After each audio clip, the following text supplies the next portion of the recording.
Hello and welcome to Alliance War Season 44, Episode 6.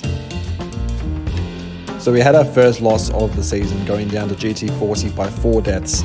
I'm still pretty proud of the effort we had. We still made our goal of less than 10 deaths. And it was the first top 3 Alliance we've ever faced before, so good game to GT40. Hopefully we'll face them again in the future and do better.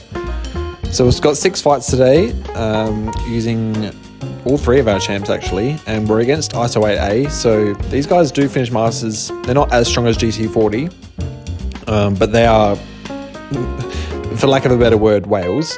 So they have a lot of, rank 5s, rank 2s, and not only rank 2s, but high Sig rank 2s as well.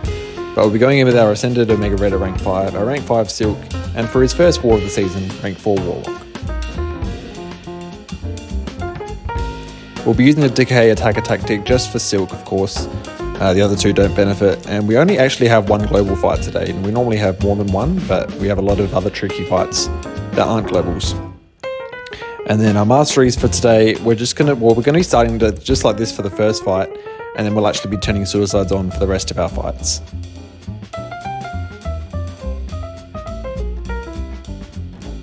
So the first fight here is the only Silk fight for today. But it is a beefy one. So it's a rank 2 Sasquatch. This guy has, over 300,000 health, even on section 1 on a path node. And this guy, I was anticipating this was going to be a long fight, so we obviously had to put full science power boosts on, and full rainbow 30% champion boost. And we could have potentially put a grey boost on, but we didn't really need one. I'm pretty confident using Silk against Sasquatch now. I've done it a few times since this global has been a thing in war. The trickiest part about this particular Sasquatch, of course, is that he goes to give off immune for 8 seconds every time we knock him down. So there's really a very small window where we can actually get some good damage in with our debuffs. There's only 4 seconds after that debuff immunity goes off, and then the protection comes back on. So we want to try and get special 2s into that tiny window, but it's very difficult. So we're just waiting out this Wrath here. It was a 8 Rage Wrath, I think, so it wasn't super long. We got clipped there, unfortunately. Wasn't ready to dodge that hit. But we have still started pretty well. It's a minute into the fight, he's already halfway down. And well, it is a duped Sasquatch. It wasn't a high Sig. It was only a Sig 20, so the regen wasn't too bad. But it was going to be a factor later on in this fight.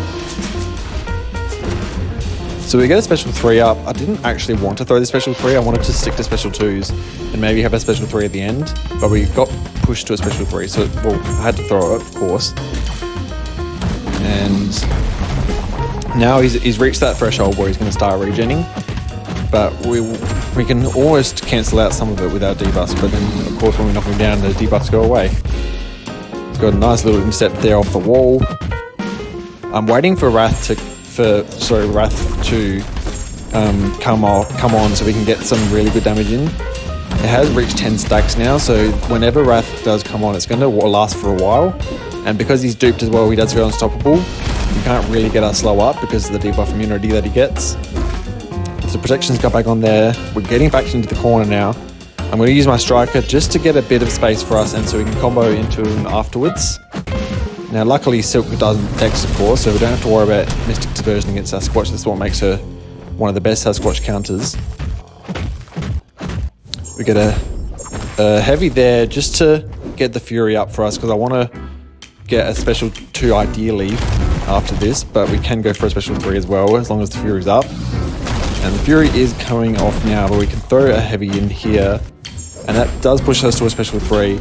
With the Fury up, he's only at 8% health left. We've got a boosted rank 5, he's going down. So yeah, I was pretty happy with that fight overall, and it was only Silk fight, so we didn't need to heal her up afterwards or whatever. So next fight we've got is a rank 5 Ascended Fury. This is actually the exact same fight I took last war, same rank and Ascended, same champion, and so we're going to be going into the same masteries. We have to turn on suicides because, well, all the rest of our fights, our Omega Red and Warlock fights, both benefit hugely from Suicide Masteries, as they don't rely on specials, of course, and they don't really take damage from bleed or poison. Now, I didn't do very well in this fight last time. Obviously, he threw a couple back-to-back special ones, and we also got hit by special two, so that obviously was not the game plan today. Wanted to try and get some more parries to stick, and hopefully didn't throw as many heavies like this, because that really hurts our spores. I did actually parry the end of that last heavy, which I didn't mean to, but it just happened that I did. So unfortunately, Double Edge has gone off now, so we only have 11, 12, 13 spores. And he took a while to throw the special two, so we lose our last spores again.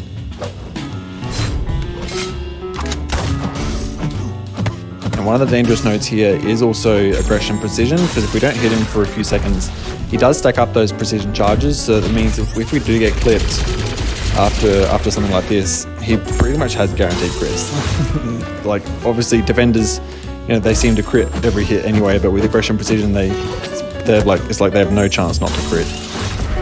So we are doing pretty well. A minute into the fight, he's into his second life now. I really should have waited till he was down to 30% before throwing my special 3, but I wanted to throw a special 3 during the well, my head was like, I had to throw a special 3 while I've got Fury active still. So I did that, but he's still got a lot of health left, because this is an Ascended rank 5. This guy does have 262,000 health, so 30% of that is, almost 80,000 that we have to get down without being able to stun him. We missed a terrible intercept there. I'm very comfortable at medium backdrafting him there, but he wasn't quite up against the wall. He had about half step that he could go back, and that was enough to get his intercept in before ours. So I was really annoyed about that, but I was also scared about going for another intercept after this, because I thought, how the hell did I just get intercepted there? And I was so worried about going for another intercept that I just didn't really try to. I tried to let the spores do the work there, but you can see they're just falling off because I can't knock him down. He goes for another heavy, he threw like 3 in a row, and that is our first death for the season. I was really, really annoyed about that. I was super on tilt because I'm really comfortable with that matchup, just in general, Omega Red versus Nick Fury. And I went in straight away. I probably should have had a few minutes to get a breather. He was only on 10% health, so I thought, this guy would go down in 20 seconds, but still, that's 26,000 health with 60% protection. And, unstoppable heavies. And, you can see he has 6 precision charges right now. If we miss an intercept, we're dead. There's no two ways about it. So he does throw another heavy there. I just need to get an intercept in. There's no way I can kill him without getting an intercept. And I finally get one there. So, yeah, really annoyed at the death. I'd had a good run this season until then. I'd taken some pretty tough fights, I thought, but it was just that tiny slip up, and that intercept that I went for, it wasn't quite there, as you saw. Anyway, the fight that we have next, Intersection 2, we're on Path 6 now, so we've got this rank 2 Killmonger. The SIG doesn't matter too much for this guy because we're going to be using Omega Red, so there's no thorns that we have to worry about really. We're using mediums and heavies. It's just that power gain he does get from the debuffs we have to be careful of. And we're backed into the corner quite early on, as you can see here. Whenever we parry him and whenever we apply that degen, he's going to get power. And he also has like 200% prowess, so if we block his special 1, it does do a lot of damage, as you saw before when he threw it. And same with special 2, we do not want to block the special 2. We absolutely have to dex it. And obviously not get hit by it, because there are some funny times where you can throw it and you just get caught off guard and then it's just all over. But no, it was a good recovery from that Nick Fury fight, I thought. So we did throw a special 3, not that we needed to. Sort of a comfortable ending though. And then next up we have, this is our only Warlock fight actually. It's a 7-star rank 2 Storm Pyramid X. Now, generally for Storm you would use Nimrod, but the Band-Aid Solutions node means that you basically can't use Nimrod. That Band-Aid Solutions node basically punishes shocks. She can basically convert the shocks into direct damage when she throws a special. So That's makes it pretty impossible to use Nimrod, but Warlock is a great Storm Pyramidix counter. We got really lucky on these heavy attacks because none of them glanced, so we were able to keep her bleeding the whole time, keep her power draining, and she never threw a special this entire fight. And we've got some nice heavies to crit. We've got special 2. We don't need the power boost or anything, and I did have an invuln just in case she did get pushed to a special 2 or something if we got unlucky with glancing, but we absolutely did not need the invulnerability boost. And then next up we have an Attuma. So this is the second, or maybe, yeah, no, it's the second war in a row we've fought Attuma here. And we do have a guidance boost, just like last time. It's a rank 5. This is the only rank 5 we're fighting this war. Everyone else is either a rank 2 or an ascended rank 5. So this is like technically the lowest health I think we're fighting. And he still has like 280,000 health or something ridiculous. But with a Mega Red, he just makes him a complete potato. And the guidance boost just makes it even easier. Now, our last fight for the war is the exact same fight we took last war as well, except this time it's a 7-star rank 2. And this was actually a SIG 180 7-star, which is insane. That people are getting, basically max SIG 7 stars this early. And that's what it is with these whales. But with a Mega Red, we're able to get these 10 spores up in about 10 seconds. And that means the fight's over, basically. Unless something really poor happens with our timing and our baiting of specials like that, he parried our heavy attack.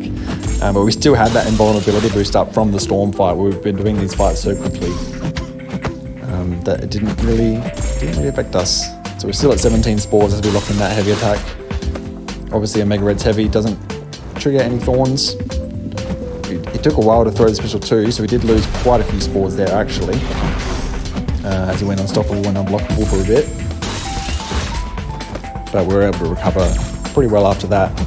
Don't need to throw any specials, we can just let the spores do the work. But we do finish off with the special 2 there.